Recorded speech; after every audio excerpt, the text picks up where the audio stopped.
J'ai lu un truc incroyable. Ah ouais, j'en ai déjà entendu J'ai parler. entendu dire que... Non, c'est quoi?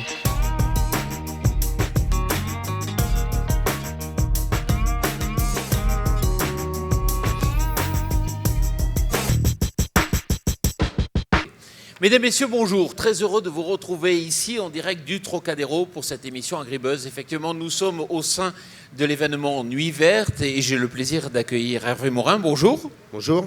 Et puis aussi Delphine Gay. Bonjour. Vous êtes responsable du site ogm.org. Bonjour. Alors, Hervé Morin, je dois rappeler que vous êtes né le 17 août 1961 à Pont-de-Mer dans l'Eure. Vous êtes issu d'une famille enracinée dans le territoire normand. Vous avez fait des études à Caen dans un premier temps, puis vous êtes parti à Paris à l'IEP, c'est ça, Sciences Po, on va dire.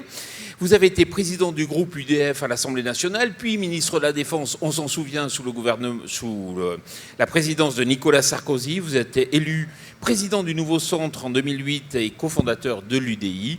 Et puis vous êtes président du Conseil national de l'UDI. J'ai pas fait d'erreur ? Aucune. Alors vous savez, le thème de l'émission, c'est est-ce que les politiques prennent suffisamment en compte l'agriculture au quotidien ? Mais vous êtes un contre-exemple parce que vous êtes vous-même agriculteur. Donc vous aimez ce métier ? Je suis cotisant aimé ça. Ayant une vingtaine de bovins, je connais les plaisirs de la RIC, des déclarations, des formulaires divers et variés. Et je connais aussi le plaisir de l'ensemble de... Je mesure à quel point on sait emmerder le monde. Je le mesure encore, je le racontais juste avant l'émission, avec un document qui est demandé sur la prévention des risques, mais dont la personne qui en a eu la charge m'a expliqué qu'en 25 ans de métier, jamais personne n'avait été capable de cocher toutes les bonnes cases. Et je veux dire qu'on est je vis au quotidien ce que peuvent vivre nos paysans puissance 10. Et là, c'est pas l'Europe, c'est la France. C'est la réglementation française, l'administration. On reproche à l'Europe ce dont elle n'est pas responsable. On lui reproche quand il s'agit de parler de dumping fiscal ou de dumping social, ou quand on évoque la question de la nécessité de politique économique et budgétaire pour accompagner l'euro, toute compétence que l'Europe n'a pas. C'est assez fascinant. Quand on parle de dumping fiscal, on oublie toujours que l'Europe, les États membres n'ont pas donné à l'Europe le dumping fiscal. Et sur les questions agricoles, alors l'Europe a des compétences considérables. Mais quand on évoque, par exemple, les phytosanitaires, pour prendre un exemple concret, je me souviens toujours de ce producteur d'endives dans la Somme qui m'expliquait que son problème, c'est qu'il n'avait pas le droit de mettre les mêmes produits que les Belges et les Hollandais, qui étaient ses principaux concurrents. Mais ce n'est pas l'Europe. C'est que l'Europe fixe un objectif à travers une directive, c'est assurer la qualité alimentaire des produits.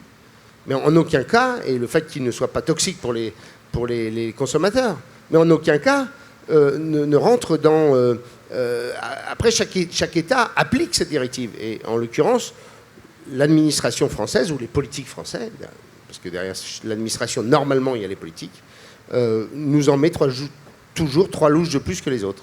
Alors, effectivement, vous êtes un contre-exemple, mais concrètement, est-ce que d'autant plus un contre-exemple que je voulais être paysan, moi. Oui. Et mon père était éleveur de charolais, et à 18 ans, je ne fais aucun lien entre les deux, mauvais lycéen, avec cette espèce de rêve permanent d'être au milieu de mon troupeau, d'aller chasser, enfin toutes choses qui aujourd'hui paraissent bucoliques. Et puis mon père m'a dit, écoute, tu feras pas ce métier de crève la faim. Et puis là, j'ai une espèce de déclic qui fait que j'ai mal tourné. Vous avez fait la politique. Oui, voilà. J'ai fait du droit à Sciences Po, enfin j'ai passé des concours, voilà. Delphine. Mais alors justement, en tant qu'éleveur, on vous entend très peu vous exprimer sur les questions agricoles. Considérez-vous que l'agriculture est un enjeu stratégique pour la France ? Déjà, je suis un éleveur un peu particulier, parce que je suis éleveur de chevaux, même si j'ai mes bovins, parce que comme vous le savez probablement, peut-être pas, mais que les chevaux appauvrissent beaucoup les terres, donc il faut y mettre des bovins. Je ne le veux pas parce que je considère que je ne veux pas rentrer dans un conflit d'intérêts. Je ne veux absolument jamais prendre la parole, au moins sur la question des chevaux. Ça peut m'arriver d'intervenir sur les questions agricoles. Mais je veux éviter qu'on puisse me mettre dans le journal que si Morin est intervenu là-dessus, c'est aussi parce qu'il y a ses propres intérêts. Donc j'évite autant que possible. Alors ça, sur le domaine du cheval, systématiquement. Sur l'agriculture, très franchement, c'est pour l'essentiel un débat qui n'est plus en France. C'est un débat qui est un débat du Parlement européen, de la Commission, du ministre de l'Agriculture représentant la France avec ses homologues. Le budget agricole, c'est en quelque sorte la déclinaison de décisions qui sont prises pour l'essentiel ailleurs. Alors, très concrètement, est-ce que les politiques aujourd'hui mesurent à leur juste valeur l'agriculture sur l'angle économique? Je vais vous dire, on assiste à quelque chose qui est quoi? On mesure à quel point il y a derrière chaque Français, ou presque un paysan. C'est que le déclin démographique de l'agriculture est important. Il suffit de voir un département comme le mien, une zone rurale, où vous aviez 80-90% des maires de ma circonscription qui étaient agriculteurs. C'est beaucoup moins, mais il y en a encore beaucoup. Alors que politiquement et démographiquement, ils représentent 2, 3, 4, 5% de la population active au maximum. C'est plutôt même moins. Et il y a un tel attachement à la terre, un tel enracinement, une telle passion française pour la terre, pour l'agriculture, pour les paysans, même si on leur reproche leur épandage, même si on leur reproche telle ou telle chose, il y a finalement une relation tellement charnelle que le poids de l'agriculture, le poids politique de l'agriculture est nettement plus puissant, à mon sens, encore aujourd'hui, même si les agriculteurs pensent le contraire en général, que ce qu'ils représentent politiquement. Je crois qu'il y a encore une influence considérable du monde agricole. D'ailleurs, la manifestation d'aujourd'hui le démontre. On continue à faire des manifestations d'ampleur sur les questions agricoles. Je me souviens encore de ce truc sur les Champs-Élysées, je ne sais plus comment ça s'appelait. La Grande Moisson. La Grande 1990. Moisson, voilà. Combien quelle année c'était? 1990, je crois, ou 12. Ah oui, on a vieilli, dis donc. Ça passe vite. Mais ça, vous parlez au niveau des communes, vous parlez peut-être au niveau du Sénat. Même au niveau national. Mais franchement, dans votre groupe politique, quand vous parlez d'agriculture, vous êtes écouté? Écoutez, quand vous prenez mon groupe, le groupe de l'UDI à l'Assemblée nationale, vous avez des hommes et des femmes qui connaissent parfaitement les questions agricoles. Vous prenez un Philippe Vigier, qui est le président du groupe, vous prenez un François Sauvadet ou d'autres, vous avez au moins une demi-douzaine de parlementaires qui peuvent vous parler de la PAC aussi bien que moi je peux vous parler des questions de défense.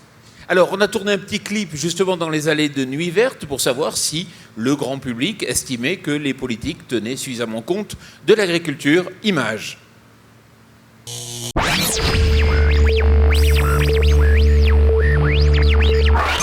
Bah, j'ai pas vraiment l'impression. Question difficile. Hein. Vous avez certains qui sont des politiques souvent de terrain, qui sont restés comment dirais-je, à l'écoute de l'agriculture. Et par contre, vous avez beaucoup de politiques qui ont complètement été déconnectés de la ruralité. Je pense pas qu'ils prennent la dimension de ce qu'on peut peser dans ce pays français. Il faut pas sacrifier l'agriculture comme on a pu le faire pour l'industrie. Voilà, il est encore temps de sauver l'agriculture.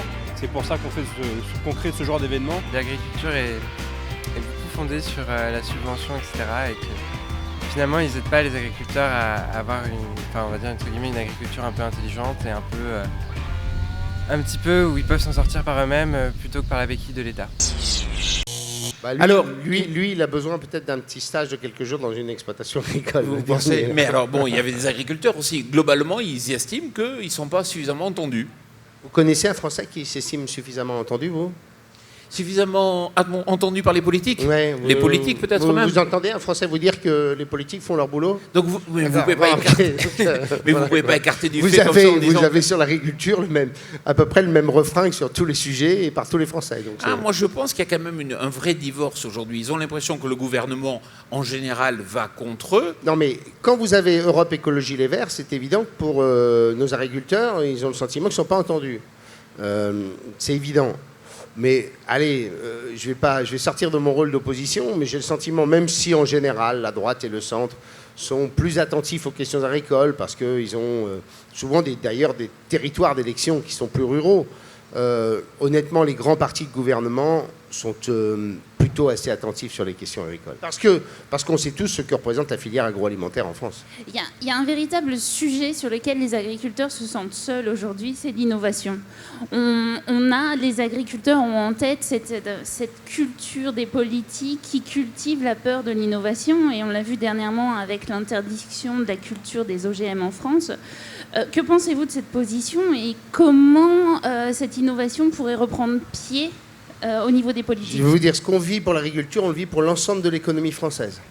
je discutais il n'y a pas très longtemps avec un patron d'un très grand groupe de l'aéronautique, et pourtant loin a priori des fantasmes liés aux OGM, qui me disait c'est assez fascinant, en clair, 1, l'instabilité fiscale, 2, l'instabilité juridique, et 3, le principe de précaution, fait qu'avant d'installer un centre de recherche d'un grand groupe mondial qui se dirait la France est parfait compte tenu de notre matière grise, nos laboratoires, nos universités, nos grandes écoles, eh bien on hésite à 2 fois. Et donc on ne profite même pas, 1, d'un mécanisme fiscal formidable qui est le crédit impôt recherche, 2, il y a des centres formidables, mais 3, avant d'installer ça en France, compte tenu de l'investissement que ça représente, parce que c'est un investissement pour 25 ou 30 ans, eh bien on hésite à 2 fois. Et donc derrière tout ça, il y a eu, 1, l'instauration du principe de précaution, merci Jacques Chirac, qui pourtant est toujours considéré comme l'espèce de dieu vivant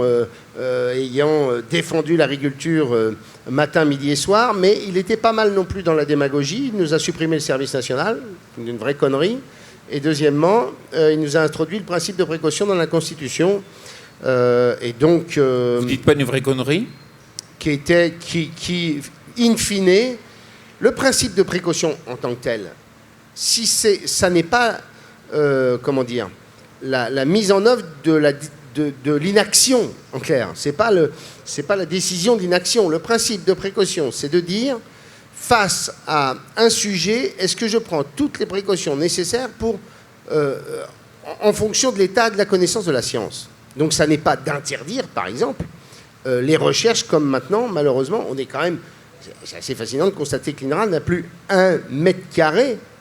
1 mètre carré. Ce grand centre de la recherche française qui a porté l'agriculture française n'a plus 1 mètre carré de culture OGM chez elle. C'est fascinant. De la même manière, aujourd'hui, les entreprises semencières qui travaillaient sur les OGM sont parties développer ces technologies dans d'autres pays. Eh bien, c'est ce que je vous disais. Voilà.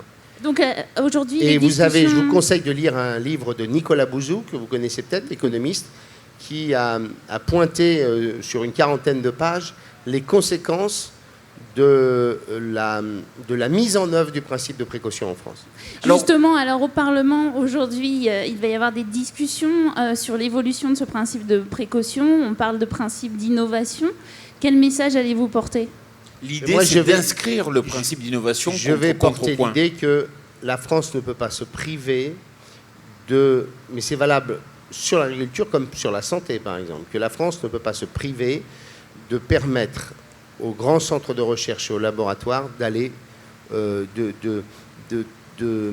d'aller jusqu'au bout de ce que permet la science aujourd'hui.